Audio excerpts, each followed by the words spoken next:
बिस्मिल्लाहिर्रहमानिर्रहीम। अस्सलाम वालेकुम रहमतुल्लाहि व बरकातुहू। तो भाई हम लोग आज समझेंगे कंसेप्ट ऑफ ग्रे मैटर और वाइट मैटर। ठीक हो गया।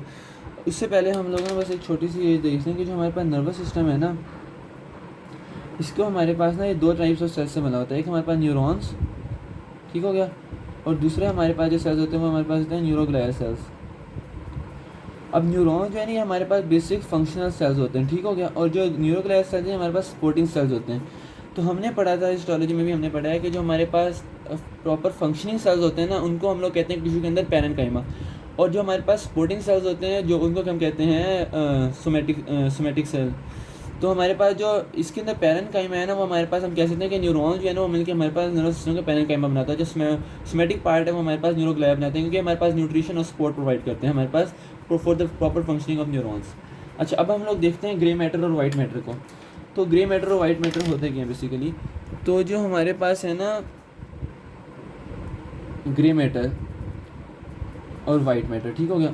अब हमारे पास ग्रे मैटर क्या होता है कि collection of cell bodies within the central nervous system, collection of cell bodies within the central nervous system, इसको हम लोग कहते हैं ग्रे मैटर।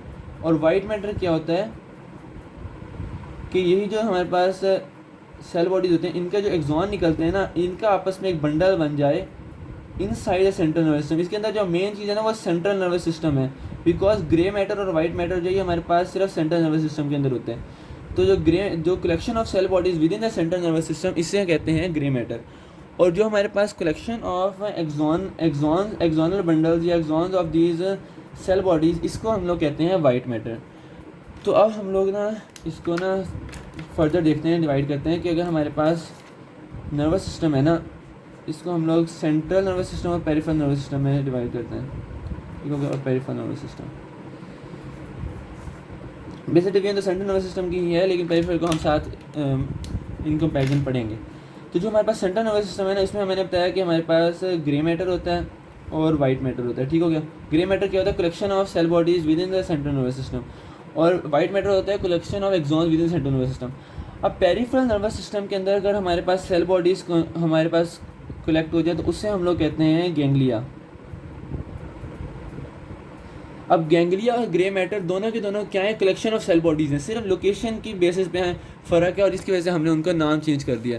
तो जो हमने क्या है कि हमारे पास जो पेरिफेरल नर्वस सिस्टम है ना, उसके अंदर जो हमारे पास चेंजेस हम कहते हैं, उसके अंदर जो हमारे पास चेंज कह रहा हूँ, कलेक्शन है ना सेल बॉडीज, उसको हम कहते हैं गैंग्लिया। और जो हमारे पास एक्सोनल कलेक्शन है ना, यानी एक्सॉन्स का collection outside the central nervous system, उससे हम लोग कहते हैं नर्व, ठीक हो गया। तो ये हमारे पास होती है नर्व।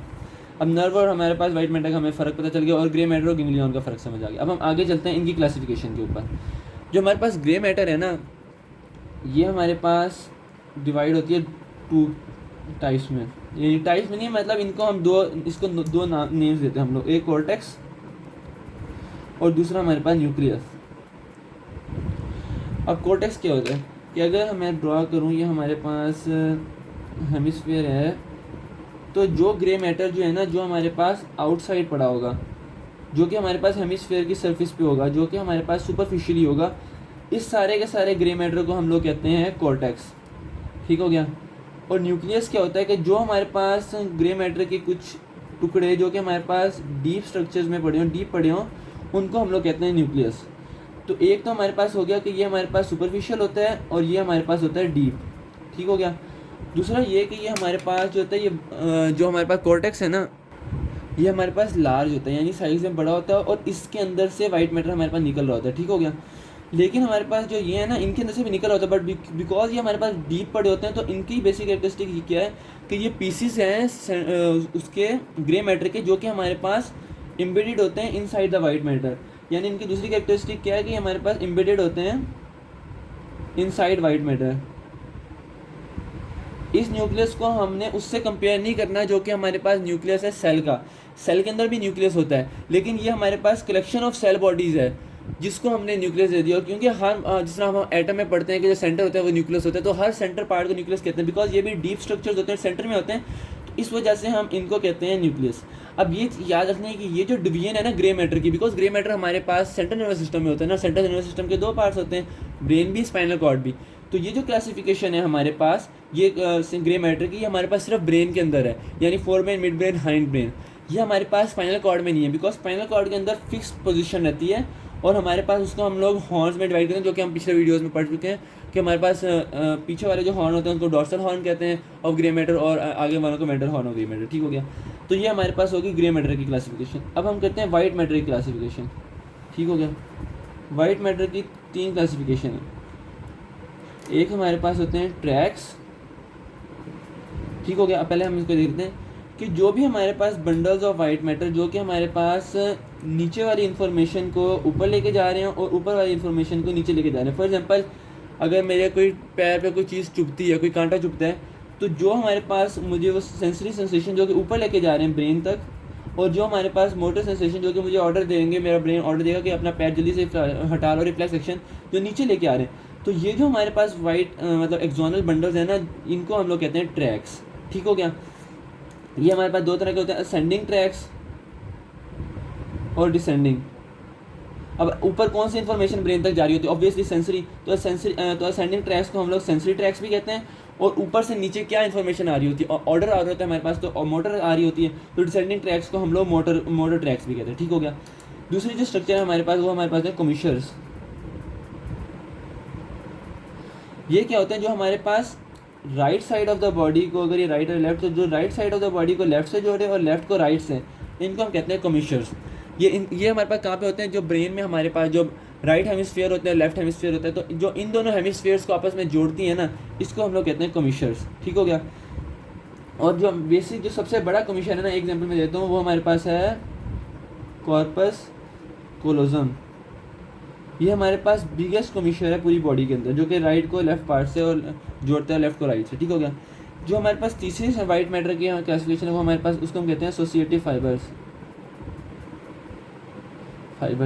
अब ये क्या करते हैं कि ये हमारे पास फ्रंट, और अगर हम एंटीरियर और पोस्टीरियर करें तो फ्रंट और बैक को जोड़ते हैं, यानी मतलब अब क्योंकि ये 2 डायमेंशन क्या बताऊँ, लेकिन जो हमारे पास फ्रंट और बैक को, यानी जो अगर हमारे पास ये फ्रंट है ये बैक है, तो ये जो हमारे पास फाइबर है ना, मेरा पेन, ये हमारे पास है एसोसिएटिव फाइबर्स। ठीक हो गया, अब ये हमारे पास क्या करते हैं कि ये किस लिए होते हैं कि हमारे पास फ्रंटल लोब को ऑसिपिटल लोब से जोड़ने के लिए, फ्रंटल लोब और ऑसिपिटल लोब इनके दरमियान कनेक्शन जो है ये हमारे पास बनाते हैं ऑसिपिटल लोब। ठीक हो गया, ये हमारे पास होते हैं।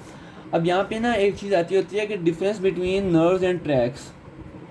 ठीक हो गया, नर्व्स और ट्रैक्स में, तो इनकी सिमिलरिटी पहले हम देखते हैं कि इनमें सिमिलरिटी क्या। सिमिलरिटी सबसे पहले तो ये है कि ये भी हमारे पास जो ट्रैक्स हैं ये भी हमारे पास बंडल्स होते हैं ऑफ एक्सॉन, और ये भी हमारे पास बंडल होते हैं एक्सॉन के।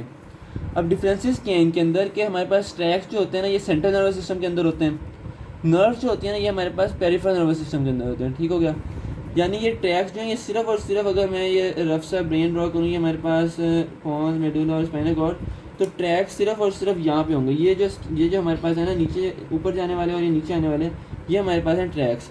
और नर्व्स क्या होते हैं, जो यहाँ से हमारे पास ब्रेन से निकल होते हैं, क्रेनियल नर्व्स, और यहाँ से स्पाइनल नर्व्स, स्पाइनल कॉर्ड से, तो जो सीएनएस से बाहर होती है ना, ये सारे हमारे पास बंडल्स ऑफ एक्सॉन, ये हमारे पास कहलाते हैं क्या कहलाते हैं, ये नर्व्स कहलाती हैं। जो बेसिक एक और मेजर इनका डिफरेंस है ना, इसका मैं अपने से शो करता हूँ, वो ये है कि हमारे पास जो नर्व्स है ना इसकी माइलिनेशन होती है CH शॉन सेल से, और जो हमारे पास ये है ना ट्रैक्स, इसकी हमारे पास जो माइलिनेशन है ना, इसकी माइलिनेशन हमारे पास होती है ओलिगोडेंड्राइटिक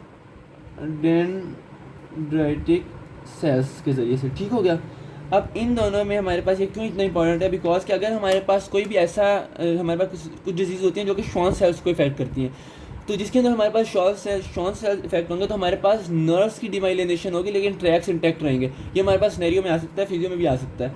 और जब हमारे पास अगर कोई डिजीज़ हो जो कि हमारे पास ओलिगोडेंड्रोसाइट्स को इफेक्ट करती है, तो हमारे पास ट्रैक्स की डिमाइलिनेशन होगी, उनका फंक्शन इफेक्ट होगा, लेकिन हमारे पास जो नर्व्स होंगी वो हमारे पास प्रॉपर माइलिनेटेड रहेंगी। ठीक हो गया, और अगर हमारे पास कुछ डिजीज जो दोनों की इफेक्ट करें तो हमारे पास दोनों की डिमाइलिनेशन हो जाएगी। तो ये हमारे पास था जनरल हमारे पास ग्रे मैटर और वाइट मैटर का कॉन्सेप्ट।